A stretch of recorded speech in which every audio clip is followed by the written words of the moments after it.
ایک دفعہ کا ذکر ہے، کنساس کے ایک چھوٹے سے پرسکون فارم ہاؤس میں ڈوروتھی نامی ایک نوجوان لڑکی رہتی تھی۔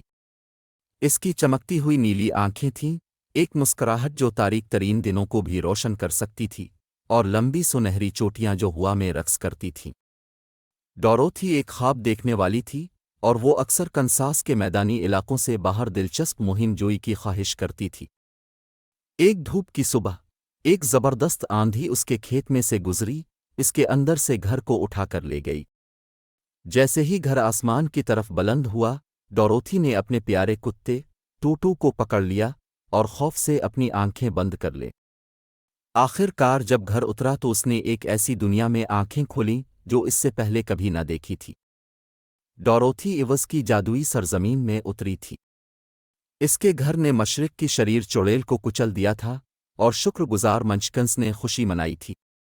انہوں نے اسے چڑیل کی چاندی کی چپلیں دیں اور اسے کہا کہ وہ ایوز کے عظیم اور طاقتور وزرڈ کو تلاش کرنے کے لیے پیلی اینٹوں والی سڑک پر چلیں، جو اسے گھر واپسی کا راستہ تلاش کرنے میں مدد کر سکتا۔ ڈوروتھی ٹوٹو کے ساتھ پیلی اینٹوں والی سڑک کے ساتھ ساتھ چلی گئی۔ اپنے سفر میں اس کی ملاقات کچھ منفرد دوستوں سے ہوئی۔ سب سے پہلے اس کی ملاقات ایک دوستانہ اسکرکرو سے ہوئی جو دماغ کی خواہش رکھتا تھا۔ اس نے اسے اپنی تلاش میں اپنے ساتھ شامل ہونے کی دعوت دی۔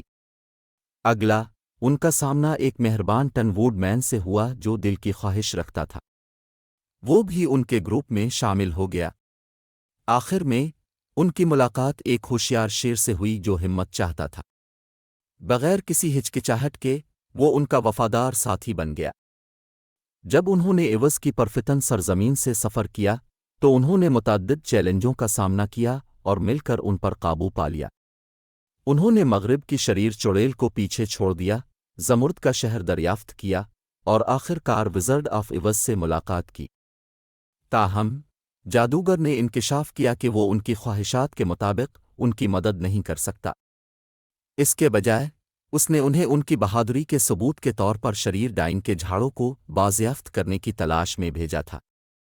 انہوں نے چیلنج قبول کیا اور بہت سی رکاوٹوں اور خطرات کا سامنا کرنے کے بعد کامیابی حاصل کی۔ جھاڑوں کے ساتھ زمرد کے شہر میں واپس آ کر انہوں نے دریافت کیا کہ طاقتور جادوگر صرف ایک عام آدمی تھا جو عظیم الشان ظاہر ہونے کے لیے دھواں اور آئینے کا استعمال کرتا۔ وہ ان کی خواہشات کو پورا نہیں کر سکتا تھا، لیکن اس نے انہیں اور بھی قیمتی چیز عطا کی تھی، حکمت، دل اور ہمت۔ ان کی نئی خصوصیات کے ساتھ گروپ نے محسوس کیا کہ ان کے پاس وہ سب کچھ ہے جس کی انہیں ضرورت ہے۔ ڈوروتھی کو معلوم ہوا کہ گھر سب سے زیادہ جادوئی جگہ ہے اور اسے صرف خود پر یقین کرنا تھا۔ مہربان وزرڈ نے اس کی چاندی کے چپل کے ہلکے سے تھپ تھپا کر اسے کنساس واپس آنے میں مدد کی، اور وہ اپنے خاندان سے مل گئی۔ ڈوروتھی جانتی تھی کہ وہ ایوز میں اپنی ناقابل یقین مہم جوئی اور اپنے بنائے ہوئے شاندار دوستوں کو کبھی نہیں بھولے گی۔